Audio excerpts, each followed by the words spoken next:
Hello, beautiful listeners. Welcome. Tracy C. right here. I am so honored to have an amazing guest today, Tyler Gines. Now, he is a transformational guide, modern day medicine man with 14 coaching certifications. Now, he helps leaders and visionaries unlock their true potential by aligning energy, intuition, and manifestation. His work bridges ancient wisdom with modern transformation, empowering others to step into abundance, purpose, and power. Tyler, welcome to Ready, Set, Reiki. Thank you so much for having me, Tracy. I'm excited to be here, and thank you everyone for who's listening. Wonderful. So I cannot wait to begin our journey here and to find out more about you. So right before our going live here, we talked about, and we seem to have a lot of things in common. So I can't wait. So Tyler, tell us a little bit about yourself. Yes, absolutely. So my name is Tyler. I was born and raised in Salt Lake City, Utah, and currently reside here. And in 2019, I kind of started to discover that I wanted more in my life. I was working in corporate. I was the youngest sales leader, and I was the most sought after escrow officer here in Utah. By the time I was 22, I had cleared six figures. And then I had also now purchased three dream homes by the time I was 23 or 27. Wow. Sorry, not 23. I wish I was 23, 27. And then I had actually driven all three of my dream cars by that age as well. And Wow. the last one had been, it's paid off. And it's been my favorite car since I bought it, obviously, because it was a dream. In 2020, obviously the world shut down, and we were all kind of forced to go inside and kind of start to learn how to get uncomfortable with, or sit in the discomfort and be comfortable with it. I didn't know really what was preparing. And in 2020, my friend was like, hey, let's do 75 hard. So I was like, okay, I'm in. Cool, great, whatever. And on one of my walks, I was outside in the middle of a city, and there was an owl hooting at me. I've never seen an owl in the middle of a city that way. And so I grab my phone and I take a picture, and there's this giant green orb. And Wow. I was like, oh, this must be like something really cool. Of course, I didn't know what was going on at that point, but I was like, oh, it's a sign, because, everything's a sign. Of course. And I was like, okay, cool, great. So I looked up like what an owl meant, and then the green orb, and the green orb was a portal into the spiritual realm. And I was like, okay. And then I ended up doing like a card reading with somebody. I wish she still did readings because she was so good. And she actually told me an owl is one of my guides. So then fast forward to 2021, and I'm out of town for a weekend, and I had rescued two dogs in 2019. They were French bulldogs. Threw them on my vision board. I was like, cool, this is going to happen. Ended up with two of them 2 weeks later that I had rescued.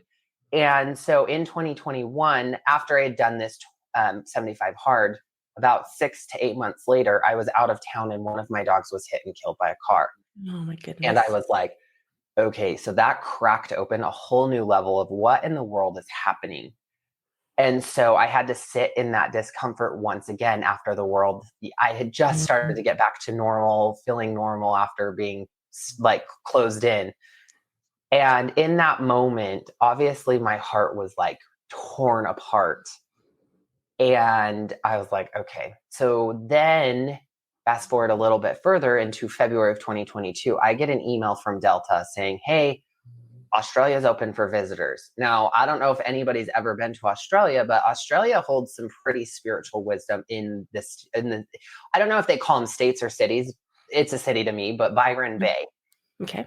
And beforehand, I was like, oh, I need to go register and take a Reiki course. So I mentioned it to one of my real estate clients.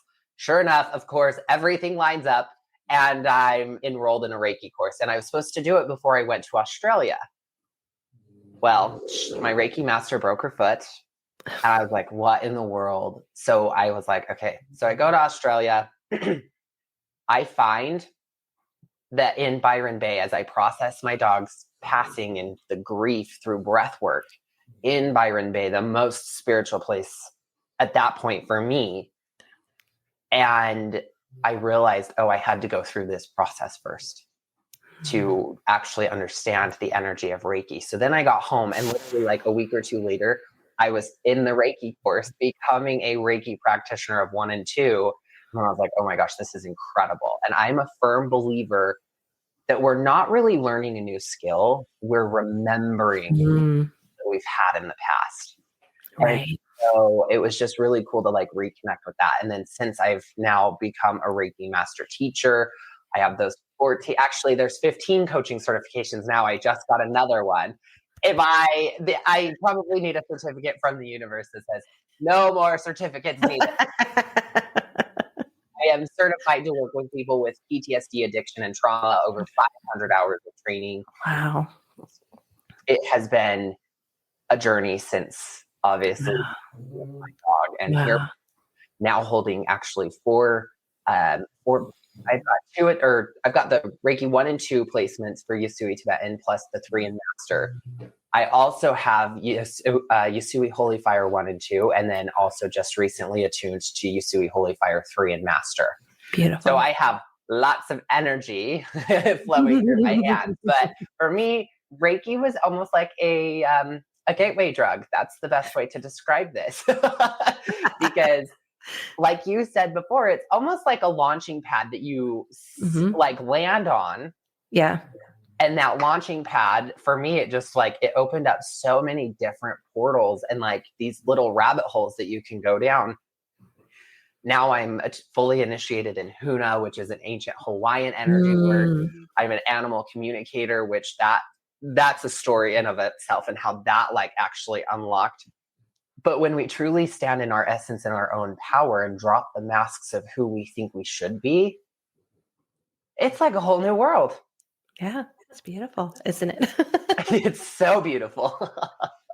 Well, first of all, I'm sorry for the loss of your dog. That's always an upsetting thing. I mean, our pets are our family. I mean, but how beautiful that you turn that into going and being of service for others. But I always kind of look as Reiki as, you're climbing up those steps, those ladder to the high dive, right? And you're looking down at the water, and Reiki's giving you that little nudge, that little bit of courage to just dive off, to land in that pool and just have an amazing adventure and just enjoy being in the water. So many opportunities out there that it can lead to. So if, you go and explore Reiki and it's just not your just right, keep going. There's so many different systems out there, as you had mentioned as well, Tibetan and Holy Fire, and you might feel that just right energy for you. And it's so subjective too, because you and I could take the same course, right?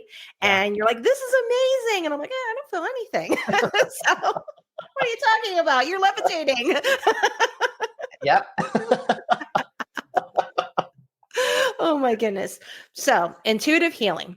When did this intuitive healing come into your life? Did you find it or did it find you? I would say it probably found me. I kind of had dabbled in like intuitiveness. Like I remember going and getting my first tarot reading before I turned 21. And I was like, oh, this is cool. And then I found myself kind of like, whatever. And then obviously finding crystal shops and going in. And then I was like, okay, we're done playing in the crystal realm. And then I go back to the tarot reader. And then I'm like, okay. So then it kind of all of a sudden I'm like, looking back, I'm thinking, I think I've had it for a really long time. I remember as a kid, I would run up the stairs from my grandma and grandpa's basement because there were people that were trying to get me because I think they were curious, but they knew I could see them.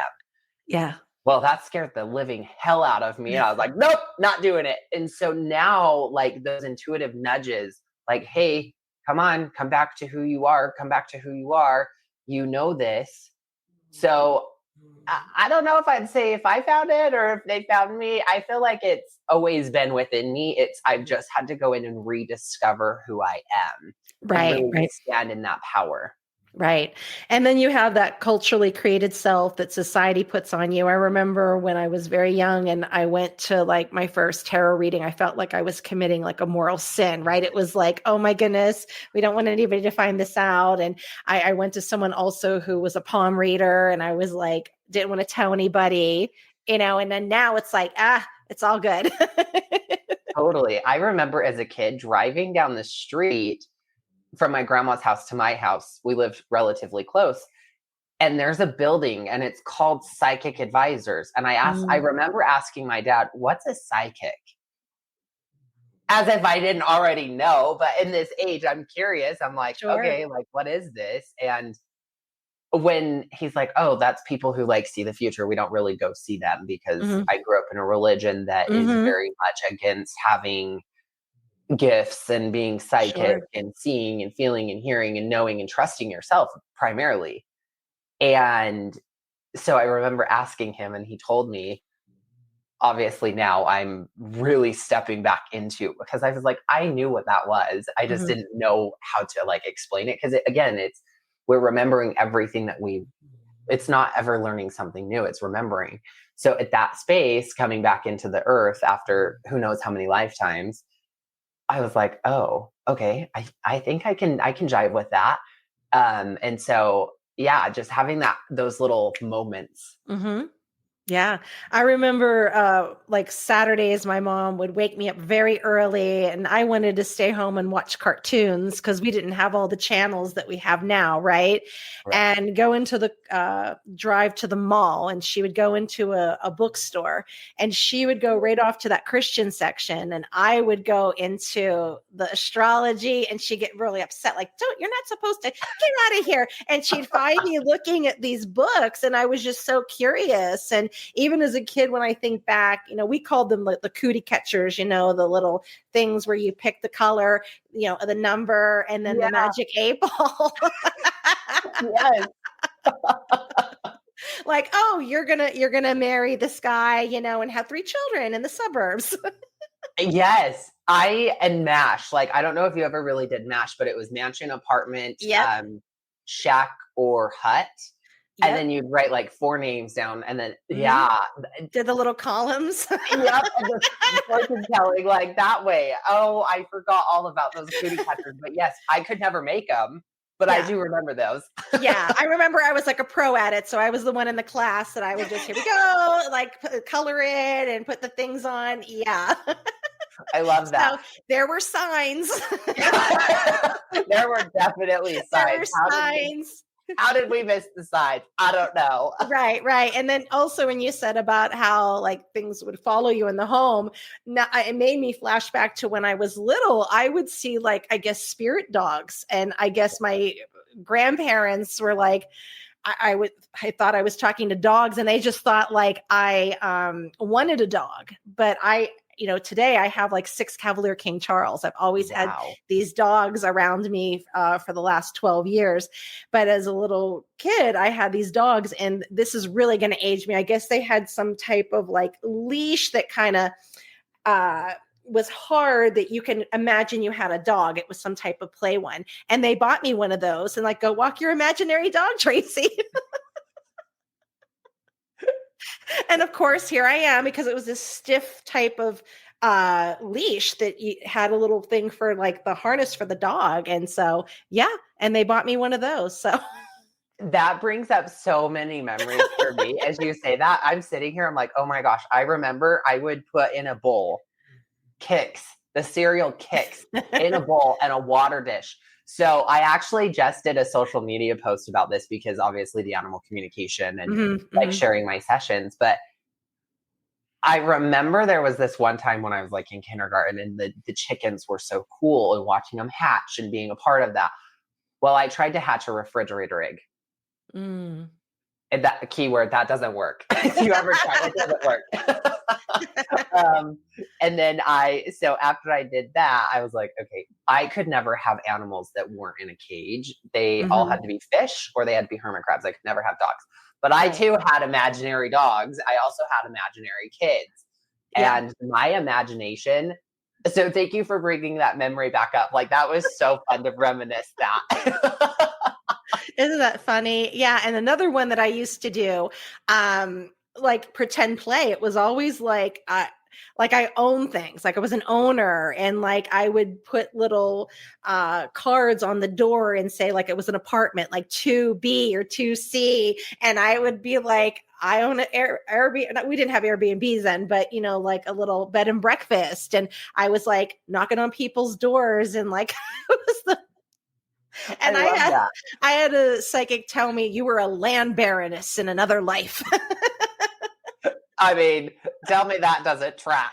I know, this is something else.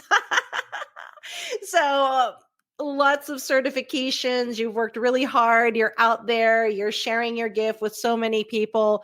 What are some of the misconceptions that you find about intuitive healing?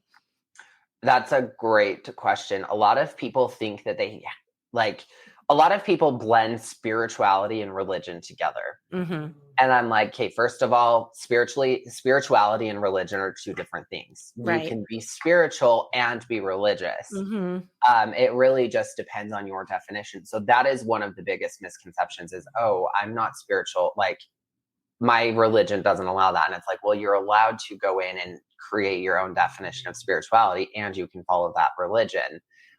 So that one's been one of the biggest ones because people always say like, oh, that's too woo-woo. Mm-hmm. But really, like, why is woo-woo even a word? Because if you think about woo-woo, it's just energy and everything is energy. Mm-hmm. The chairs we're sitting on are energy. Our computers are energy. Like I am energy, you are energy, money is energy. So let's take that freaking word out and throw it in the trash because woo-woo is not a thing. And so when people say like, oh, that's too woo-woo, it's like, okay, well, I understand that it's woo-woo, but it's energy actually. So no, that doesn't work.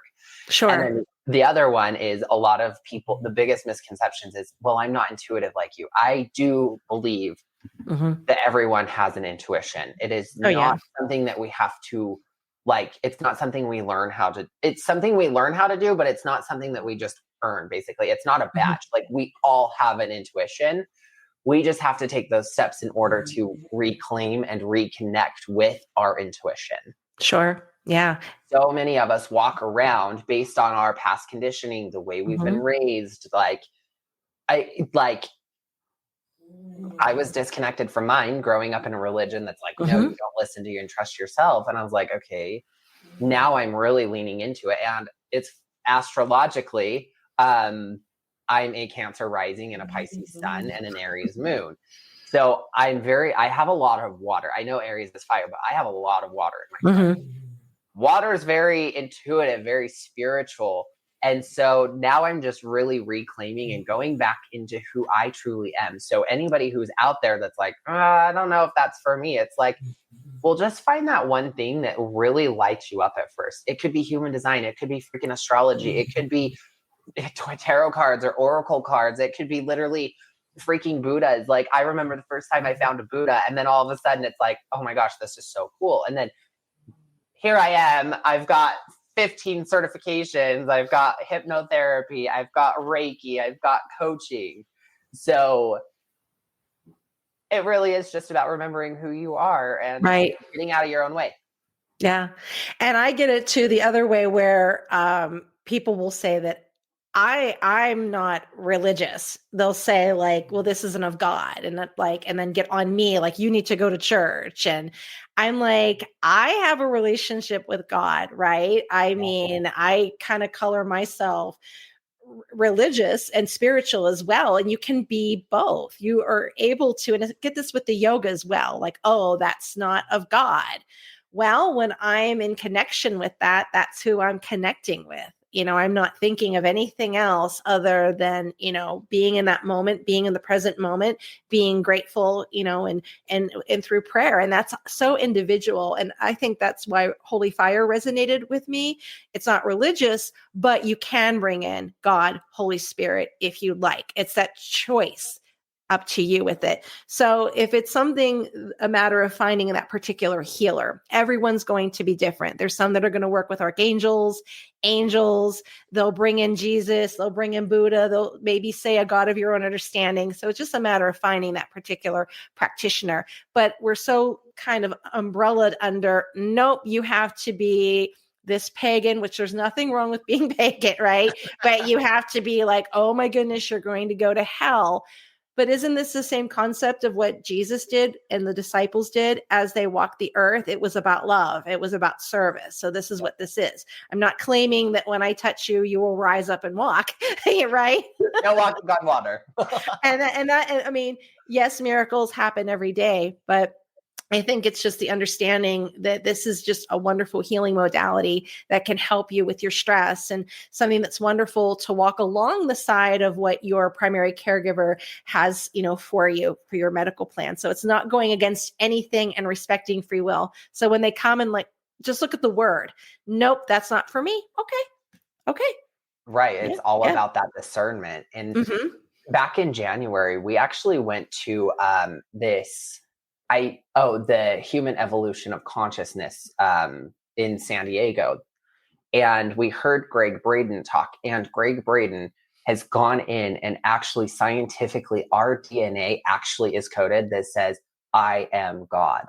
Sure. In our DNA. So it's really like your definition is perfect. Like it could be God, it could be universe, it could be source. Like whatever is an alignment for you is perfect. And when you go in and kind of start to look at scientifically, we're all just here trying to figure out how source sees us. We all came to individuate, and we're all learning through this thing that we all decided was a good idea to come and experience, was life as a human. I don't know who in the world thought that was a good idea, especially right now. Yes. But so it's just really cool, when you go and look at the scientific behind it as well, and seeing your DNA say, I am God. That is so powerful. And it blew my mind to see oh, okay. And the way he calculated it, I was like, I'm not a scientist. I'm not a chemist. I'm not a physicist. Nope, not for me. But I was like, that is really cool. Right.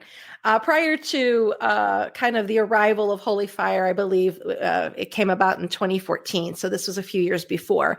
I taught at a Christian school. So I taught transitional kindergarten. And during the, morning time, we would do our Bible verses, tell a Bible story. And through the resource room, I found and I don't want to say old because it's it was from the 60s, and the coloring was so kind of dull a little bit, and it showed visuals of different kind of scenes from the Bible. And I was teaching the ascension of Jesus going back into heaven after he had been crucified and died. And this particular picture, I was just so taken by it, because as he went up into the heaven, he gave everyone little fires, little flames, little holy fires. And you could see the disciples as he's up in heaven, going to heaven with the fire. And that always stuck with me. And it was that idea that I'm leaving part of God within you. God is within you. And that kind of resonates story that you shared. And so when Holy Fire came along and that connection, it made me remember that fire within us, that flame within us. So that's what I kind of always remember when I think of, we have this within us, and it's a gift that we're sharing with the world. Totally. Yeah. It's so crazy to see how everything is so interconnected and Exactly. Yeah. So helping others on your journey, being of service, helping with transformations. But what has been the biggest challenge or struggle you faced in your own healing journey? Oh, man. Where do I begin? That seems like a long timeline of things. I think one of the hardest parts for me was really, it's when I lost my dog. It's so fascinating because in the past, I've gone through and I was abused during my parents' divorce because it was a he said, she said type of vibe. Well, I remember I had cut my mom off at 19 just because I was like, nope, we're not doing this anymore. I've now since healed that. But so in 2019, I actually had a near-death experience. And I had a 17-year-old girl come across 3 lanes of traffic and T-bone me. I veered to the right, so it wasn't a head-on. But I remember seeing white lights after as this happened, and then all of a sudden I wake up and I'm like pushing the airbags out of my face, but then I'm not injured. And it was on my side, on the Wow. driver's side. Like I had a little scratch right here in the third eye area. You can't tell me that's not weird. And then I just had a bruise like from the seatbelt, and then my shins were bruised from the shin airbag and a melted jacket. But when I was lifted out of the car, I was like, okay, I had the opportunity to turn my life around, and I started to listen. But the minute that I found, so when my dog ran off, obviously, like you don't really know how to prepare for that. Sure. And you never really expect it to happen. And then all of a sudden I get home from vacation and I jump into action because I'm like, oh my gosh, I don't know what to do. So I like almost dissociated because I was stressed. I was like, find her, find her, find her. And so I went to Walmart, grabbed some ink from my printer, printed pictures like, hey, lost, I'm willing to give a reward, whatever. That night, I remember I could not sleep. I woke up the next morning feeling horrible. I felt worse than I did with when I had influenza as a kid. Wow. I ran to the bathroom. I couldn't eat. I like threw up, but there was nothing in my stomach because I lost my appetite. And in that moment, because the grief had started to like encapsulate me, like I didn't sleep. I didn't know what was going on. I didn't know where she was. She had saved my life. And then I got home from work that night. I don't know what in the hell I was thinking. Why did I go to work? Probably because I didn't know what to do. I should have spent time looking for her. And so of course, like there's the guilt that I carried. Sure, of course. Obviously worked through it, but I'm like, oh my gosh, like I should have looked for her. That night I had taken a bath to just calm down. And then my neighbor is calling me and I'm like, okay, like I didn't hear my phone. So she rings my doorbell. I fell asleep on my bed in a towel. That's how like I felt dead inside.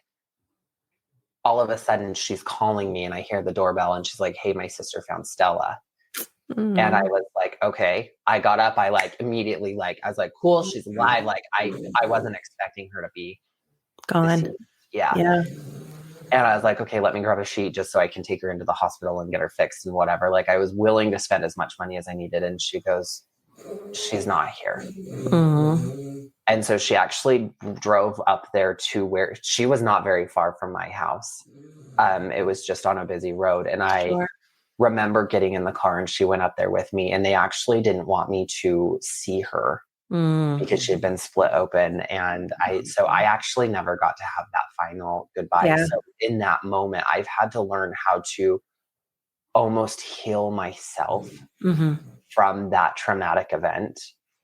And I've had to go in and I've had to really learn how to nurture myself, be okay to lean on for support. And having your dog, like the next year, my other one that I had rescued actually, right 2 months after I got home from Australia, like I know she was here to help me process that. And I always thought she would be the one to go first. But literally 14 months later, I had to assist the other one to cross. Wow. And I, in those moments, like that one I could prepare for. Nobody can prepare you for the amount of pain and suffering that you actually are going through if you have a dog hit and killed by a car that is your full dog.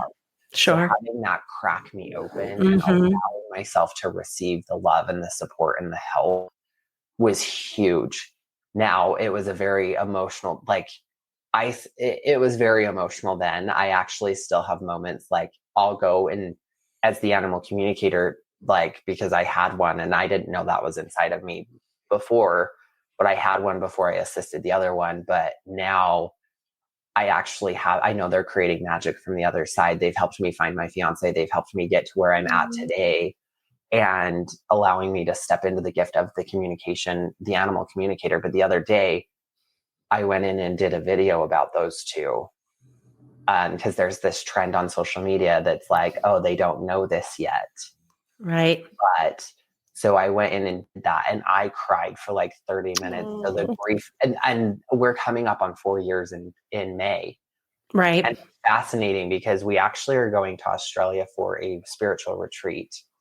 And it just so happens to be over her anniversary.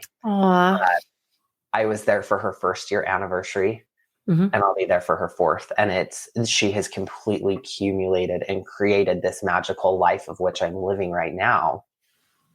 But because I rescued those two dogs from they were on my vision board, and because I rescued them, and then they helped pull me out, they held my heart in the darkest moments. Aw.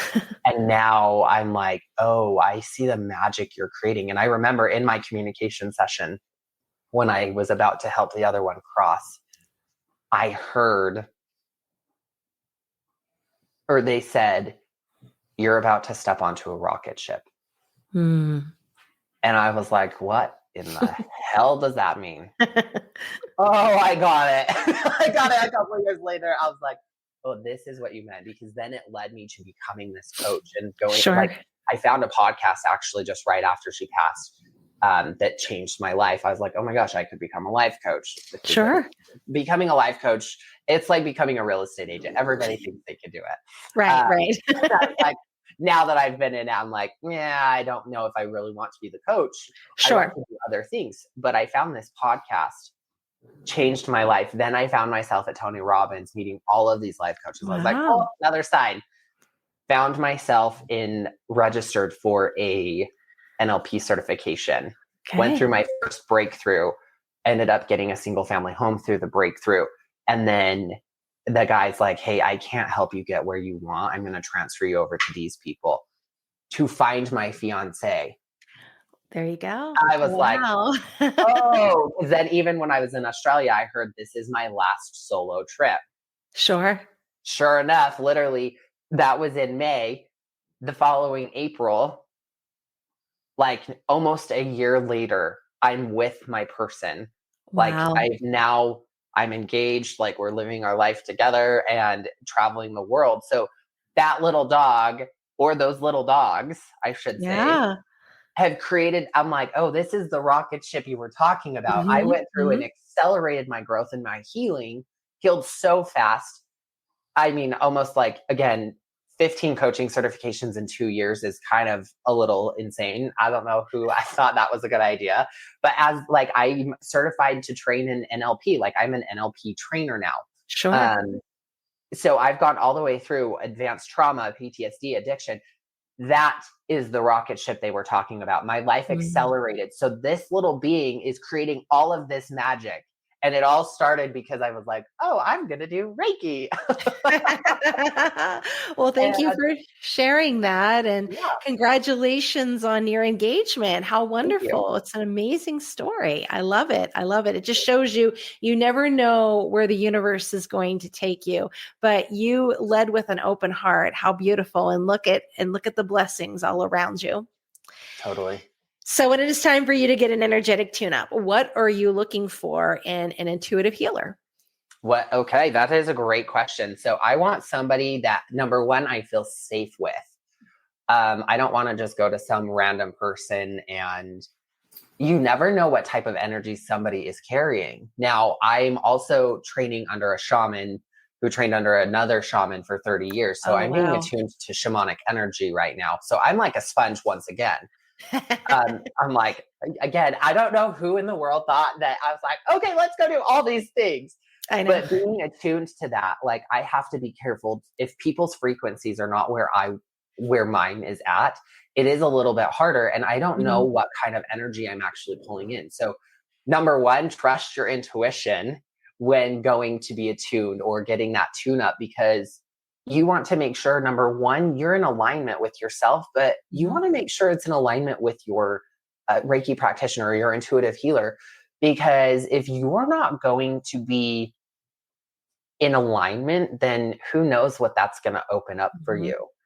It's all about that discernment and knowing what's right and what's wrong and being in that true alignment for yourself. So for me, when I remember my neighbor who found my dog, she was a Reiki practitioner.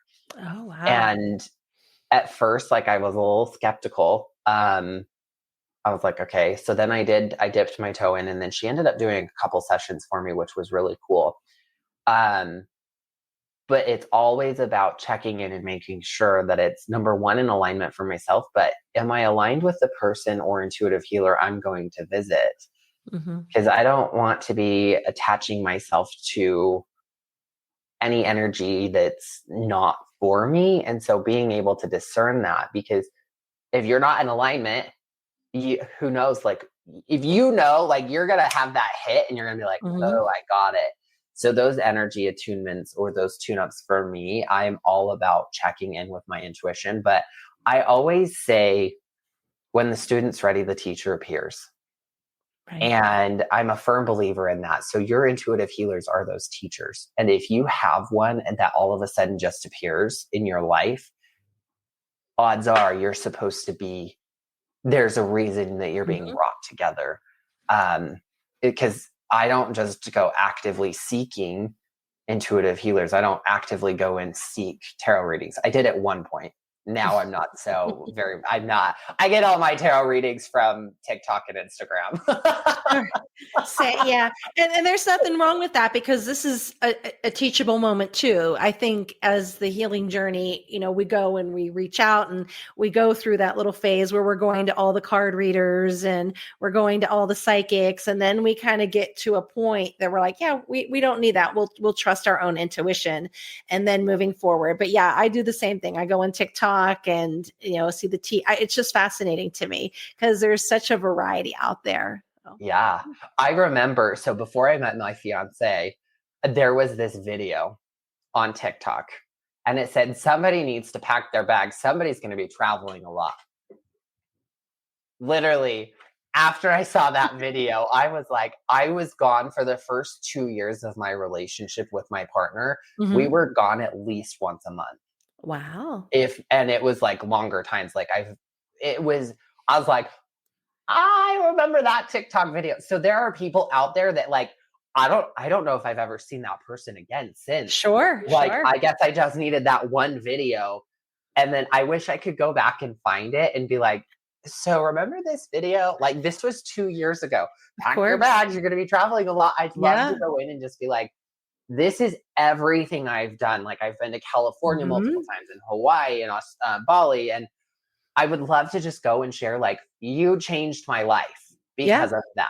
Yeah. And it's so crazy to see some of those people. They're like, hey, you're going to be traveling a lot. I'm like, oh, okay. Oh, yeah. And the people I saw 2 or 3 years ago, I'm not seeing them anymore because number one, my vibration is now in a different place, that frequency. Yeah.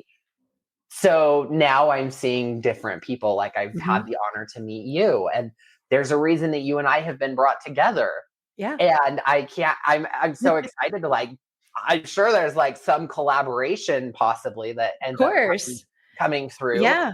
And being like, oh, okay, this is really cool. So yeah, the evolution of us as humans is so crazy. Right. And TikTok is really instrumental in kind of expanding our world with this Reiki. It's kind of, my kids like, yeah, we know what that is. We saw someone here, or they named someone, and it's just to have fun with it too. And I have a little character called Reiki Police that I do on TikTok, and it's just really playful. You have people that can be so judgmental, and it has to be this way or that way, and it's just to play on it. And I play the music from Dragnet. It's like dun dun dun dun, and it's like, see right, Sensei, Reiki Police coming here. Oh my goodness, I got a call in about someone not doing gashi ho during the beginning of the session. That is a Zui 572 violation, so just a little playfulness of it that, you're there. It's your intention, right? We're helping others. We're being of service. So totally. Yeah. And I mean, people do go on TikTok even and do like the Reiki healings. And like, I'm like, I've never done that. And I'm like, I'm curious to know like what the response is. I've actually never really truly felt the Reiki coming from those people that have been doing it. And I'm like, okay, I'm down to like just like, try it and experience. But then now again, I'm not seeing all of them. I'm like, oh, okay. Yeah. I've had a couple on the podcast. One is called the Reiki Fairy. So she does different things and she mixes it up with ASMR. And then Magical Alley, the healer, she does one as well. So cool. She does Christ-centered Reiki. And so Wow. she's on there. So she's on there pretty frequently. But yeah, there's a nice variety on there. And it's just a matter of finding your right one. I mean, I usually just kind of go scrolling and then, whoa, I feel that. And then I pause and I check it out.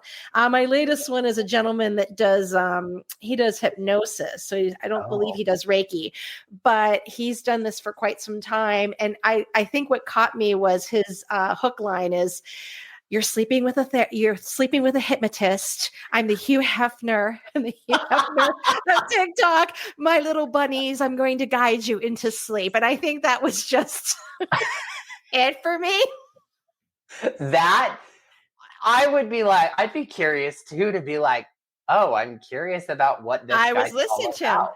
Yeah, and his background is he was an exotic dancer, but he's very talented in hypnosis and trained. And so he's like, I'm doing this. And he's like, let's push. And he channels it and he guides you through it. And just his voice at this point. So I've been in Thursdays, I think he does past life regression on that as well. Oh, And wow. he puts me out and you come on and like, tell me how many times you slept with me. hashtag new. And this is how you become what you want to be. Sure. Like building that. So I have an LLC that I created for a rental property. And it's funny that you're bringing this up. So for me, I've always loved like luxury. I love bouginess. Mm-hmm. And my LLC is Bougie Boy LLC. I had a design and staging company called Bougie Boy Designs. Now, my latest evolution of this is Bougie Animal Chats, the Louis Vuitton of animal communication. Very Because good. as a luxury, Mm-hmm. your connection should be too. Sure. So I'm creating this brand of this Bougie Animal Chats. Sure. To be like him, like, oh, but I'm not going to say like how many times you slept with me. Right. It makes me think of my daughter when she was younger. You know, we would call each other on the phone, and she's like, "I'm a luxury few can afford." I was like, "Oh, Like, uh-oh. that means it's me." That's awesome. That is awesome because when you can just when you can stand in it, it's great. But then it's funny because I say bougie, but make it spiritual. Sure. Because we can still have the luxuries, like even if we're a spiritual being, like, okay, you want a Gucci bag or you want to have a Louis Vuitton.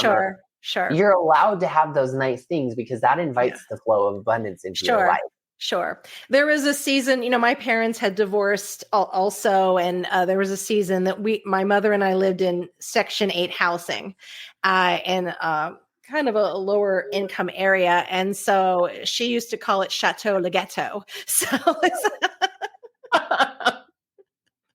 Chateau the Ghetto. I love that. So that's what she used to call it when we lived there. We eventually, got out, but there was that season where it was like, okay, nothing's wrong with that. And it helped us out through that season. But yeah, that's what she used to call it. So that's awesome. I love that so much. So what advice would you give someone who is just entering spiritual work? Good luck. You never know what you're signing up for. And you know what?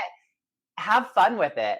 Like I said, good luck, because again, like as you enter the spiritual world, the reason I say good luck is because there's literally so many damn loopholes that you can go in, and you're like, oh, all of a sudden I'm in this loop and I like this loop and what I'm learning. Oh, now I'm going to jump over here. Now, not everybody's a manifesting generator. You may find the one thing and be like, oh my gosh, this is so cool. But allow yourself to experiment. Allow yourself to have fun. And again, good luck, because it seems like the more you go, it's like the more you can create and the more you can, all of a sudden you're like, it's almost like the Twilight Zone in a way. And so just digging into that spirituality is so fun. Right. And also be careful what you wish for too, because I had manifested a space, and it came at a time where I had like everything going on, and it was like, what's happening? I had prayed and asked for this, and here it is. And I think I don't want it now. Yep. Be specific when you manifest. If you want abundance, Yeah. Make sure you're specific about Sure. what abundance. Sure. And I tell people that all the time. Like if you're manifesting a pair of like Adidas shoes and you get a box of shoes and they're Adidas and like, man, they're the wrong color and they're a size 2. I needed an 8.5, in white, right? I was in a big Zoom meeting over COVID with Kyle Gray. I don't know if you're familiar with him, card reader, intuitive, and everything. I have And a deck of his cards right there. call it Baron Reed. So I won. I got picked as one of the people that had a reading. And so I was getting ready to move from Pittsburgh to El Paso, and I didn't want to go. I was like kicking and screaming. And my question was so specific. And I actually got picked because my screen, when we had it off, had my Cavalier King Charles on it. And Kyle goes, "Oh, those are dogs. I like her dogs. We'll pick her." And my question was, he goes, "That is the most specific question I have ever heard." It was so detailed, like about El Paso, but they gave me the spiritual thumbs up, to come out here. So, but Wow. yeah, be very, very, very specific. So what books do you recommend? Surrender Experiment by Michael Singer, #1. That one is literally, I'm still learning what that lesson of surrender means. But also The Untethered Soul. The Untethered Soul is what really transformed. Now, the first couple book chapters for me were a little bit hard. That does not have to be the case for you. Mm-hmm. I'm not an avid reader. Reading is not my favorite thing to do. However, I have found those couple books, once I got through the first couple chapters of The Untethered Soul, it was like, I was like, holy smokes, like there's so much in here. I should probably go back and reread it. Then also the Surrender Experiment, the way he describes that one just captivated so much of my attention. And it is a beautiful story of like how he created his life all because he surrendered. Now there was resistance, obviously, at times. Sure. But then once he got in, he's like, oh, I got it. I understand. Beautiful, beautiful. Yeah. So what services do you offer? Classes, trainings, events? Yes. So I'm a Reiki master teacher. I do in-person Reiki trainings. I also do them via Zoom. I'm doing NLP trainings and certifying people to become NLP practitioners and so forth. I do animal communication sessions, which that one's lighting me up the absolute most right now. I also do like the distance Reiki. I do hypnosis sessions. I work with animal medicine from the shamanic energy. So I am kind of all over the place with what I offer. And that's because they're all tools that have changed my life. I want to bring them to others to change their life. Beautiful. And where can we find you if they want to reach out and get a session with you? Absolutely. So Instagram at Tyler_Gines, Gines, and then also on TikTok as at Tyler_Gines. I am also on Facebook as well, Tyler Gines. Okay. And that is online and in person. You want to let everyone know in person where you are? Yep. I'm in Utah. And I do plan to expand that. And I would love to do actual like retreats where you're attuned to the energy in like different states. So that is on the future, but as of right now, they are in Utah. Excellent.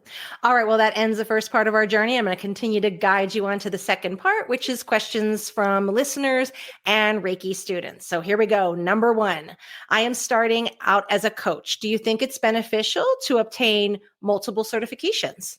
So it depends on what your actual goal is with those certifications. It depends on the way you want to do it. I may or may not have accidentally become addicted to getting certifications because I love learning. And this is how I ended up with 15 of them. Sure. Now, you can always take and get one certification and practice it. Or if you want to continue on your journey, I think it is a really great way to build credibility and a great way to edify yourself. Sure. And it is not always necessary. As long as you have like a baseline of it, and understanding, because there's a lot of people out there who claim to be coaches that actually don't have any formal training. Sure. And they just think they can do it. Again, like one certification, as long as you have an understanding of how to do it, I think that is a great way. Now, again, if you're addicted to learning like I am and learning new tools and wanting to like transform every possible thing and get as advanced as possible, keep going. There's no right or wrong answer to that. It's completely up to how you feel and want to do. Sure. And I did the same thing as you. I was just taking one thing after another. It was almost like I was thirsty for the information. And now I've gotten to a point, and it's not to a point where I know everything, but I feel like, I think I need to just be in this season of doing and not collect these things, and take one more certification. I need to be out there and doing the work and experiencing things that. So you'll get that inner sense of guidance on the right thing to do. Yeah. So number 2, how did you know you were ready to leave the corporate world? Oh, that one was a nice kick in the face from the universe, because as I had started to evolve and grow myself, I was now no longer in alignment with what I was creating, or where I was at. The universe, it can either be subtle or it can be a nice kick in the face. It's not always going to be gentle. I was laid off from corporate America. Now, I'd been toying around with that. And as soon as I was laid off, it was almost like a blessing in disguise. I had started to get burnt out, but I was like, there's more for me out there. That is a scary leap of faith. And this is where I had to turn to psychics that were outside. Like I could not, because I was so in the emotion. I had to seek external guidance in order to figure it out. Sure. And they had all said, just take the leap. And I'm so glad I did, because it's allowed me to open up so much more. So for me, the universe is what decided for me to leave the corporate world. I didn't get the choice. Isn't that interesting with those of us that are intuitive? We're able to be next to someone and we can see things and kind of help guide them. But then when it's in our own personal lives, it's like the static on a radio station. We just can't hear it clearly. And we need to go to someone else to kind of clear it for us to get that understanding. Yeah, it just gets like, what do I do? And then you start doubting yourself, and it's like, wait a minute, like I need to be using my own tools here.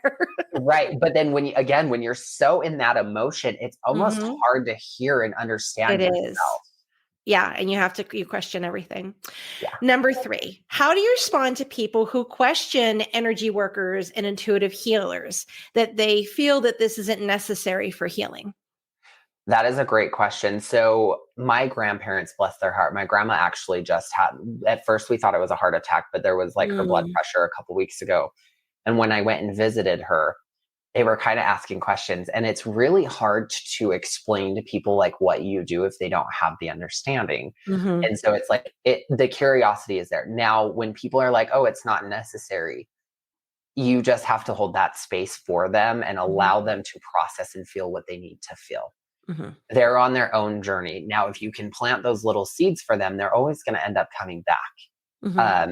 It's opening up that dialogue or that question allows them for that curiosity. And even if they say like, oh, that's not necessary, or, oh, my religion doesn't believe in that, it is planting a seed, and then they get curious. And then once they're curious, it's like, oh, okay. And then they kind of come back and ask more questions, and then they leave, and then they come back. So it's patience, having the patience for them, because it's not always going to be right away.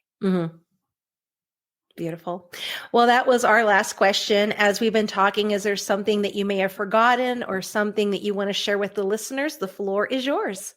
I feel like I did cover a lot. I feel like I talked your ears off. So thanks for all listening, because this was wonderful. Yeah, if anybody has any questions about any fun things, I'm getting ready to create a program that actually teaches people how to really reconnect with their psychic gifts as well. That's in the pipeline. So if you want to remember who you are, I'm here to support you. Beautiful. Well, thank you for doing what you do, Tyler. What a gift. What a wonderful energy to bring to the world. So thank you for your service. Thank you for your time. Thank you for being here on this journey with me. Yes, thank you. Thanks for having me. It's been wonderful. All right, my wonderful listeners, if you'd like your question featured on the podcast, reach out, www.readysetreiki.com. My name's Tracy C. Wright, and this has been Ready, Set, Reiki.